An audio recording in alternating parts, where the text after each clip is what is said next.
So my topic is native and non-native English-speaking teachers of English and their academic literacy.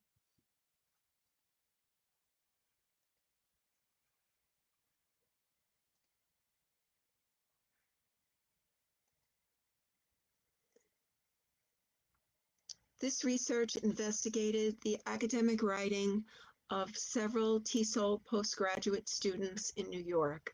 In American language, they were graduate students. Their views on of their language and literacy development and the commonalities among them. These 7 volunteers were native and non-native speakers of English, all but one of whom described some degree of bilingualism or multilingualism. The remaining student declared herself monolingual.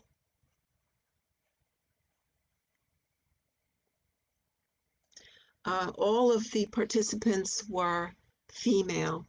Our college has a larger group of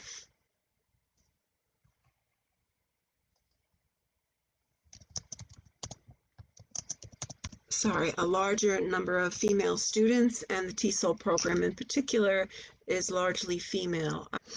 So the rationale behind my study was my interest in the native speaker.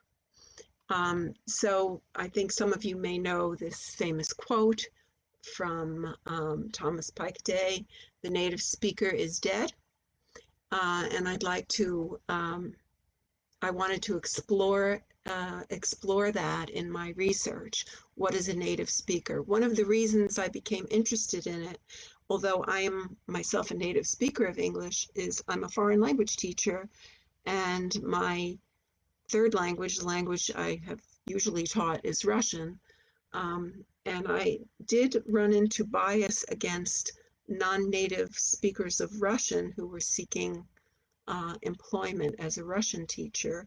I experienced it myself in New York City in one location. So I was interested in how non-native English-speaking teachers were faring in the world. There's quite a lot of literature on them by many different professionals who have been in the world of TESOL and who have experienced bias. So I honed in on this idea of the native speaker being really a problematic construct.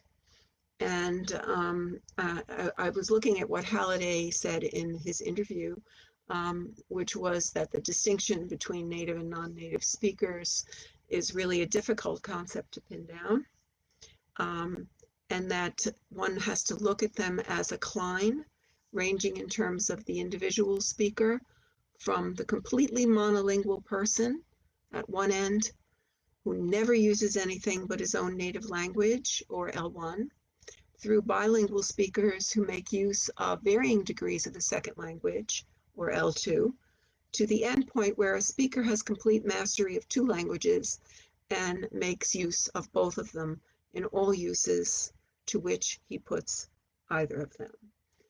So it's a famous book called "The Native Speaker is Dead." If you're interested and haven't read it, I advise it. So with that motivation and the idea of problematizing this concept of native speaker, which is extremely problematic, but researching it in through the works of my students, through the things that they have written, I decided to go ahead with this project, my doctoral research. So the 7 postgraduate students who volunteered to be participants in my research are owed a really great debt by me, because they made it possible for me to study their work. They were very gracious about it, and I really appreciated them allowing me to use their work. I am still in contact with 2 of the 7 on a regular basis, and one of the participants is now even a doctoral student. So more about the participants later, but I'd like to express my thanks to them. And to Dr. Ann Burns, who was my thesis supervisor, who's now at New South Wales, and Dr. Maria Herka, who was my other thesis advisor, who helped me with all the SFL material, and who patiently went through hundreds of pages of my clause level analysis. And you've all done clause level analysis, so you know it's a lot. So I was very grateful to both of them. So the theoretical constructs that I was working with were socioliteracy, a paradigm of literacy development that involves social interaction and the whole context of a person's life as being part of their literacy development, right? And systemic functional linguistics. And here is not really a Klein, but the continuum of language development, basing my ideas on the idea that you are never really a perfect speaker of anything, and non-Chomskyan view that the speaker is always in a state of development, whether they're a native speaker or not. I always think it's ironic that we call our English as a second language speakers in New York, we call them English language learners. Yes, but I mean, all people are learning English while they're in school. So it's really, we keep changing their names. In New York, they change them every 5 years, and I don't see any benefit to it. So the two driving or basic research questions that I started out with were, what do the non-native English speaker teacher learners, or the graduate students, right, what do their autobiographical writings reveal about their literacy development from many different perspectives? And how do the non-native English speaking teacher learners perceive their language and literacy development? And of course, I also studied the native English speakers. And to explore these research questions, I used both a thematic content analysis and the SFL analysis.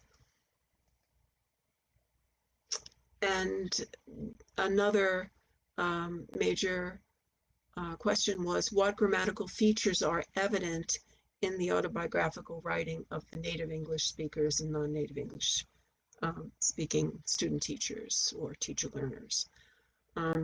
So this particular question looks at the salient grammatical motifs in their writing, and was specifically looking at lexical density, grammatical intricacy, and rank shifting as features of advanced academic language. So the data, or data as we say here, involved surveys on the participants' language background. Now, in these surveys, I explored the language background of the participants. Participants were aged 25 through 43. The median age was 35. And I gave them the Common European Framework as a way to identify their knowledge of English and other languages. And they use that to describe their literacy in their languages. And I also asked them about their attitude towards themselves. Are they monolingual? Are they bilingual? Are they multilingual? And some attitudes towards writing, how they felt about writing. These surveys served as a backdrop for the linguistic autobiographies and the literacy autobiographies. Now, the two autobiographies represent the component of literacy pedagogy called Critical Framing by the New London Group, one of the main supporters of the idea of socioliteracy. So they wrote reflective texts that look back critically on what they have learned to make sense of the future. And Hassan called this type of literacy reflection literacy. So they use language's capacity for reflexivity in writing the texts, thereby creating new knowledge through analysis through analysis of and reflection on past events. So the difference between them was that the linguistic autobiography is written in the Introduction to Linguistics course, and it specifically asks them to look at their language, first, second, and other language development. The literacy autobiography asks them, which is taught in a course, a methods course on teaching literacy, asks them to look at their literacy as they remember it in their first language. When did they learn to read, write, that sort of thing. So the two texts are different, but have some similarities that made them good material for comparison. So the study was largely cross-sectional, a qualitative analysis of the data for salient themes. For a little bit of help, I used Sysconc, which is a software concordancing program by Kanjong Wu at Macquarie, for identifying frequency of collocations of the pronominal I and literacy terms. So I was looking for words connected with literacy and I to identify some of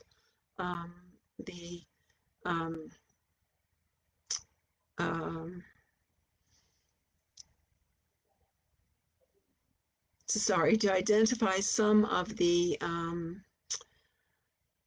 ways that they were looking at themselves in connection with literacy. I also used the experiential analysis of how the participants construe their literacy development, and the interpersonal analysis of participants' self-narrative of their literacy development. How did they view, or what was their connection with their literacy on an emotional level, on an interpersonal level.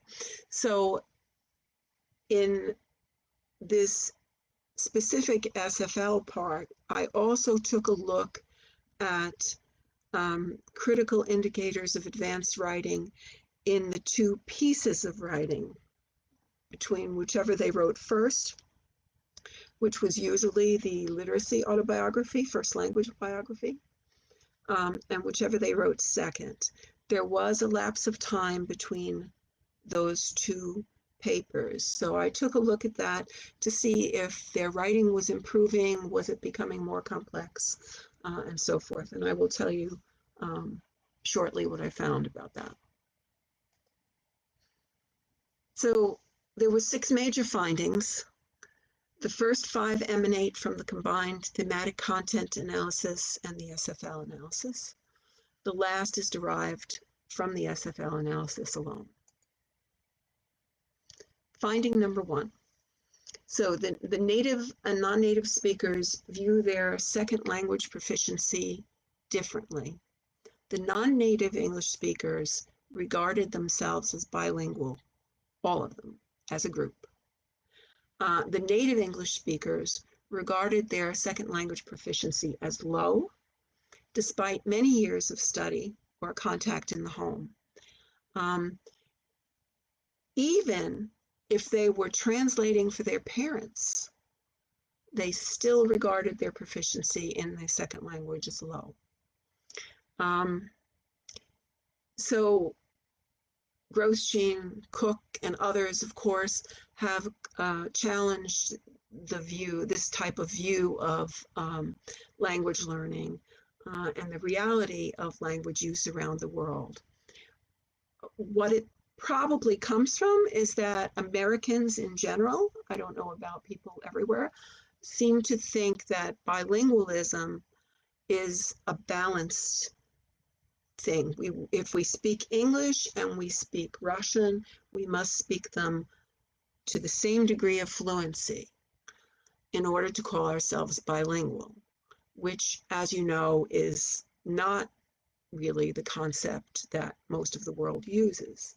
And Europe is a good example of people who use various languages that they've learned to shop and to travel and to do business, and they do that and feel confident in that bilingualism without having to do the same exact thing in both languages, which really is not possible anyway. Okay, so I have a rather detailed slide here. I don't want to read it all. There wouldn't be enough time really to read it all, but it puts the native speakers on top, the non-native speakers on the bottom, not for any particular reason. And it shows what they were writing in the autobiographical texts, what the thematic analysis came up with, and what specific parts of that text could be interpreted from an SFL point of view. And I'll just go through one example. So the native English speakers, when they were talking about their foreign language, we have this one participant, Cindy. Although I had a basic comprehension of Italian, I was still struggling to communicate as there were words and phrases unfamiliar to me. So from a thematic standpoint, she's talking about difficulties, struggles, challenges, unfamiliarity. From the SFL analysis, she's using a way to not directly say she communicated. She says struggling to communicate, right? Later on, a different participant was turned off, right? So this use of modulation, cremation, mood adjuncts, rank shifting, this was quite typical across all papers, which Maria Herka helped point out as I was going through all this data. The non-native English speakers, when they were talking about their language skills, they also talked about some difficulties and struggles, and they also talked about using modulation and modalization. So they also modulated their ability to do anything, even though they had identified themselves earlier on as bilingual. So finding number 2, the texts reveal the prevalence of reading together in the participants' early literacy development, with salient roles played by family members. Now, this itself is not a revolutionary or surprising, but what was unusual, which is generally considered unusual in literacy studies, is the involvement of their fathers. It's highly irregular behavior, and I realize most of you fathers listening probably read bedtime stories or are involved in your child's literacy, but it's not as usual as you would think. And bedtime stories was the locus of their interaction. Now, this finding hooks in with the work of Shirley Bryce Heath, who's quite well known here in literacy circles, because she did a study of different socioeconomic groups and discovered that the bedtime story is a locus of interaction in the middle class. And it's most similar to schooling in that it involves fiction, It involves talking about these fiction stories and so on. I'll talk about this finding a little further, and I'm going to give you some examples. Now, most of the students would have probably identified themselves as middle class, so this is typical, and most teachers in the United States are from the middle class. But other classes, lower socioeconomic classes, begin literacy in a different way. And I can't, I mean, just to go into it briefly, because we don't have enough time to do it all, but for example, something that would be typical would be Bible stories, or just looking at the alphabet and working on the alphabet, or in some cultures, oral literacy would take a primary position. So that the middle class teacher and the middle class student has a certain kind of advantage when they get to school. So it's quite common for teachers to expect the same thing out of from their students. We did a little bit with social networking theory, and some of you from Australia might remember some studies done by Christian Matheson and Maria. I believe it was on Maria Herka and others. It was on emergency room interaction, and they did an SFL, an interpersonal analysis that used social networking theory. What you're looking at on the slide is the social networks of one of the participants as portrayed in their autobiographies. The thicker the line, the more salient the influence or the mention of that influence in the linguistic or literacy autobiographies. So you can see in Cindy's case, when she talks about her language development, she's mentioning her father. She mentions her father more than anyone else. When she was talking about her early childhood English learning, she's talking about, she's giving more weight to her mother's involvement and library and school. So we looked at this for each of the participants. None of this is particularly startling except for the father factor. But we also looked at how they related,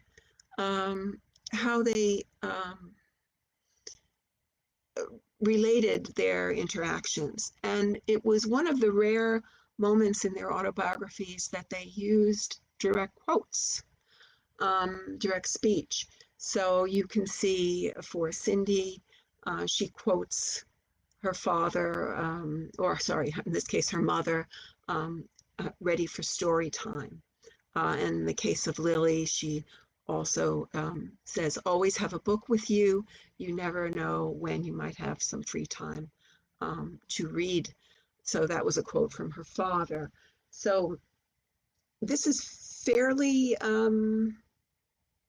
unusual in the rest of their work. So we thought it was pretty interesting that they found this very important to put in. And something that, of course, they may not, it's to be understood that they may not remember it word for word, but that they thought it was worth a direct quote. Finding three, the third finding was the participants' texts reveal their powerlessness, and then later on, at times, an empowerment in their literacy development.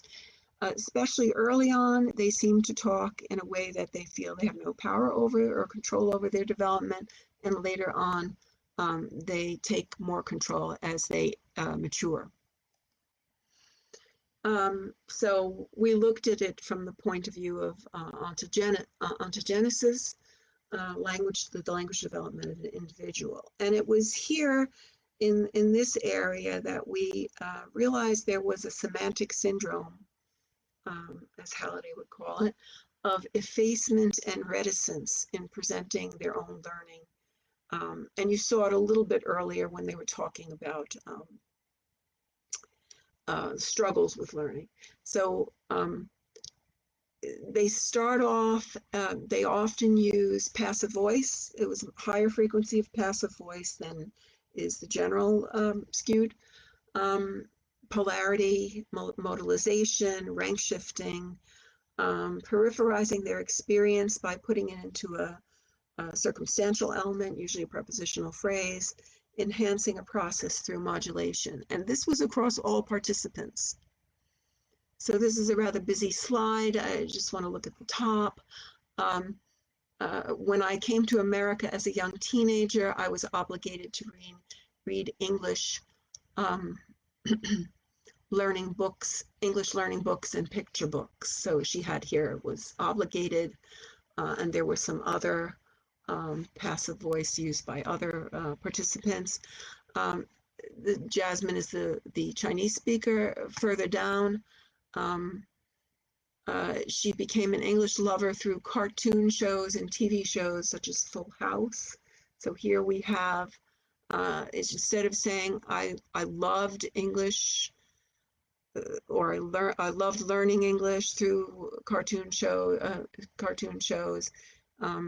She uses the prepositional phrase instead of watching, something more active and more focused.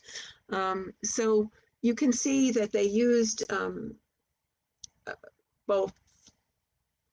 I used both the SFL analysis and the thematic analysis to say when they experienced a more powerlessness. High school was typical. They didn't have control over their reading. They were forced to read or write other things that they didn't want to write, and so forth. So it's a little alarming to think we leave our students powerless somehow in high school. The fourth finding revealed an intricate connection between language learning and emotion. And this was particularly salient in the SFL part of the analysis. So there was a high frequency of verbs of emotion in these texts as compared with other text types, and I compared it with Christian Matheson's corpus. And the emotion was also intertwined with the cognitive process. So there was a back and forth between the learning and the emotion. And most often, the emotion or mental process verbs appeared in ranked clauses, which gave them more semantic weight. So we have some examples here. I dreaded having to read anything on the bottom, right? Enjoyed, loved, and so forth. The fifth finding reveals the strong connection between reading, literature, and writing, and between reading and future teaching. So as they describe their literacy development over time, there's a progression from the early love of interactive reading to an abiding interest in reading and eventually teaching, and making that connection between reading and teaching, as you will see. So here, this is just a small part of the data, but as I enter the TESOL field, I hope I can inspire English language learners to love reading. I would like to again build my own personal library and fill it with books from various genres so that I am able to pique the interest of all the students in my class. And that's a native speaker and then a non-native speaker. If I'm able to enjoy reading books that are not written in my native language, and I've learned to express my thoughts in a second language, then anyone could enjoy reading and writing.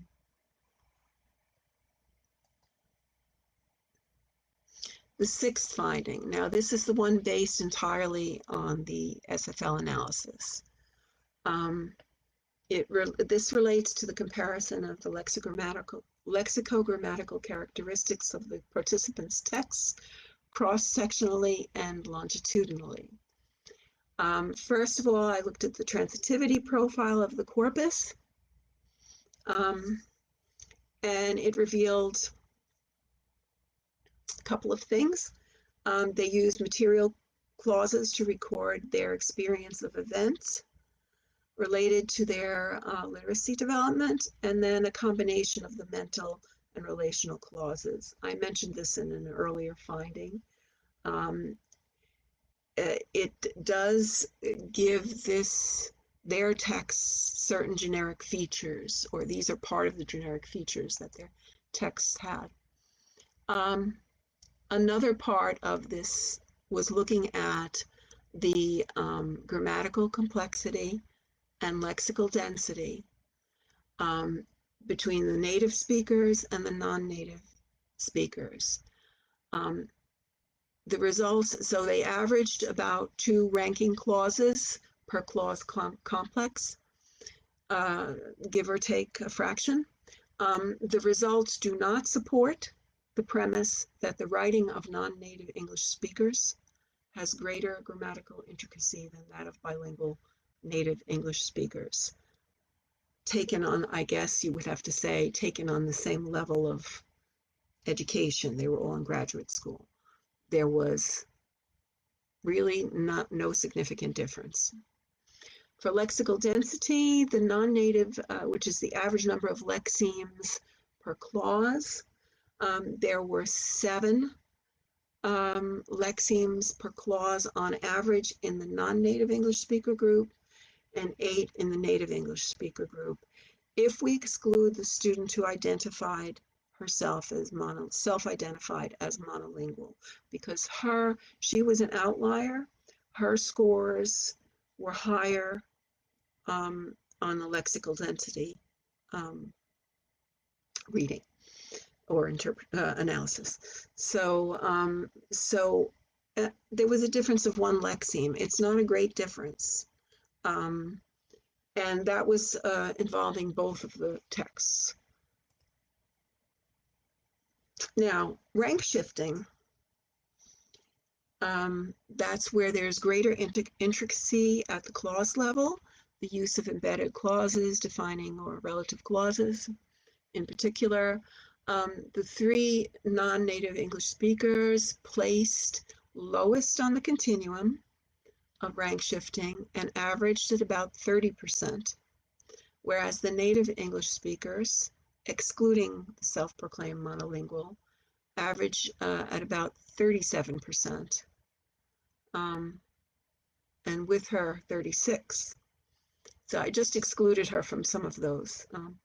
Now, the native English speakers as a group exhibit the most intricacy in their these logico-semantic choices, but individually, 2 of the participants, a native English speaker and a non-native English speaker, have nearly the same frequency of use.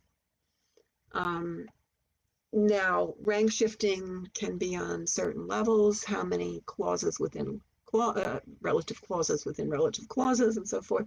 Most of it was on 1st or 2nd level. There was 1 instance of it, 3 levels. So these, in addition to having these findings, finding number 6, in addition to having some relevance to the native speaker issue, it also has relevance to the idea that students improve when they're at the university level on their own without further instruction.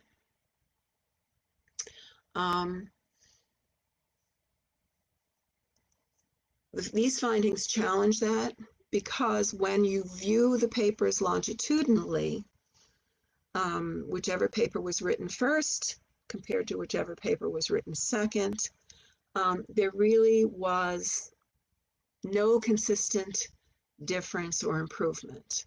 Some increased in lexical density slightly, some decreased in grammatical complexity slightly, while others did not. So whether they wrote those papers 1 semester apart or 3 semesters apart, there was essentially not much difference.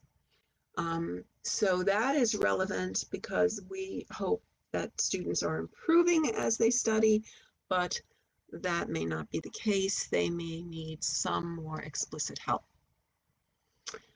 Which leads me, I know probably I should be finishing this time, so there's questions. So the TESOL Master's Program can prepare future teachers more effectively by addressing both the cognitive and emotive aspects of literacy teaching and learning. This is implication number one. Number two, teacher learners in TESOL programs should develop their pedagogical approach to teaching literacy on the secondary level, fully cognizant of the disengagement and challenges experienced by secondary students, including themselves. TESOL teacher preparation programs should not assume that non-native English speakers' literacy will improve because of exposure to the discourse community alone. And even native speakers may not improve their writing skills, for example. And then comparing with the corpus, Christian's corpus, linguistic or literacy autobiographies have their own generic profile, and based on the data from my study, this profile would be material process as a dominant process, but also a large percentage of mental and relational processes. The text as a corpus exhibited a semantic syndrome, which I mentioned earlier, of peripherization of self through modulation, circumstantiation, and lack of agency, which may reflect the disempowerment of the learners. There may be other explanations, which I go into in detail in my paper, but we don't have enough time to talk about them right now, nor at almost 11 o'clock at night will I probably remember them. Okay, so some conclusions. So the research offers other teacher preparation programs information about the depth and breadth of students' literacy backgrounds in their first language, second language, and other languages, and evidence of academic, linguistic, and personal needs that native speakers and non-native speakers may experience. I think it is called for to give increased attention to teacher learners' linguistic needs as they progress through TESOL programs, so that they will be better equipped to address their own students' needs. For teacher learners, an understanding of their own and others' lifelong experiences of literacy learning is essential in their preparation as future literacy teachers. So I think probably the most joyous conclusion is that the native speaker is still dead. Arguments against non-native speaker English-speaking teachers have revolved around language proficiency, though very few studies have ever even evaluated it. And in fact, let's see if I can, in fact, there are a few studies, one of them by Lipovsky and Mahbub, which studied appraisal in non-native English-speaking teachers. But there need to be more of these type of studies because there are prejudicial practices in hiring against non-native speakers, probably revolving mostly around the idea of an accent, which might give hirers the impression that people are not fluent or not as desirable. But Liz Ellis, who studied non-native English-speaking teachers, and she found that they brought considerable resources to their classrooms, including a metalinguistic knowledge of English, empathy, belief that a language can be learned, and insight into the differences among languages. And some of her findings we find reverberated by my findings or added to by my findings. Now, I just want to say that we don't have international students at Molloy College because until recently we didn't have dorms. So can my findings apply to non-native English-speaking teachers who are trained abroad or elsewhere, who come over just to get a TESOL master's degree here in the States? At least some of the findings could be, it's only seven examples. So I would hope that some of the findings can at least give some insight. Can it be generalized? No small qualitative study can be generalized across the board, but it does suggest that non-native English speaking teachers or foreign language teachers have not really much to be ashamed of or to be persecuted for, or to be discriminated against. If they have studied and they're prepared as teachers, there is no reason really they shouldn't be in the classroom. So the term native speaker remains inconclusive, even in a delicate analysis, which showed more similarities than differences in both the content analysis and the clause level analysis. So really that's what I wanted to tell you. That's what I did my dissertation on. And I seem to have gotten away from that area, but I'm thinking now on almost the 10th anniversary, it's time to revisit this topic and maybe revisit two of the students and former students and see what they're doing now and what they're writing like. So thank you everybody for listening to me. I don't know if there are any questions or anything for me to respond to. I'm happy to answer your questions.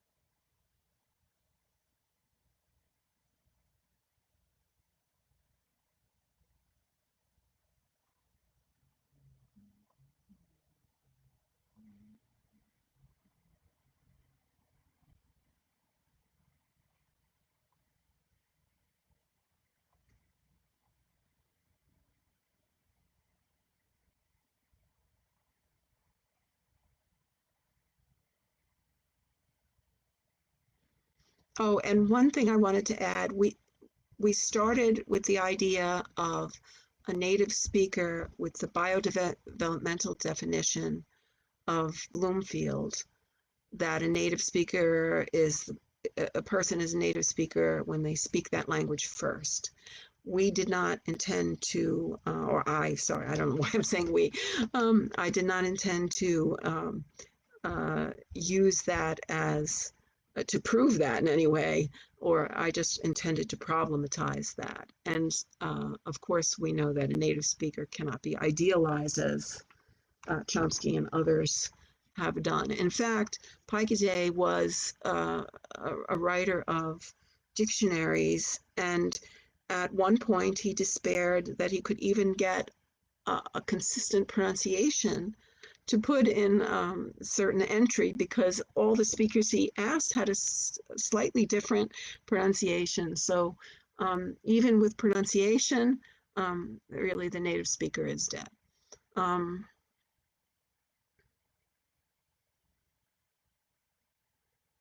Okay, thank you very much. And I appreciate you all listening to me. I hope that I've shared some things that might be of interest. And I would like to be available if you have any questions at any time. Thank you very much.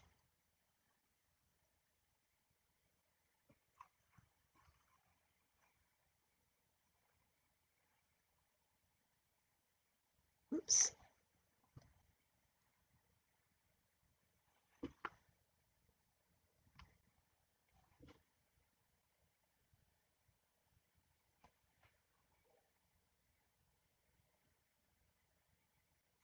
Question from Phil.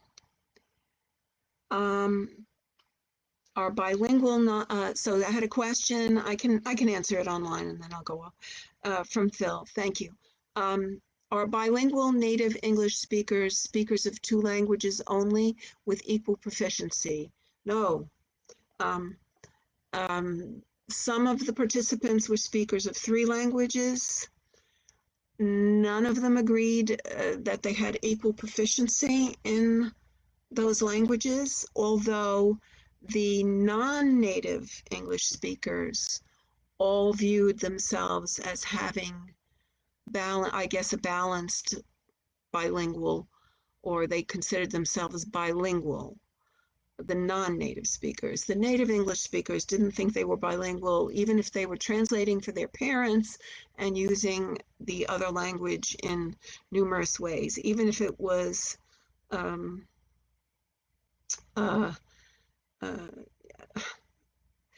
very important language in their household. They still did not see themselves as having equal proficiency. Thank you. I hope I answered that question. Goodbye, everyone. It was a pleasure.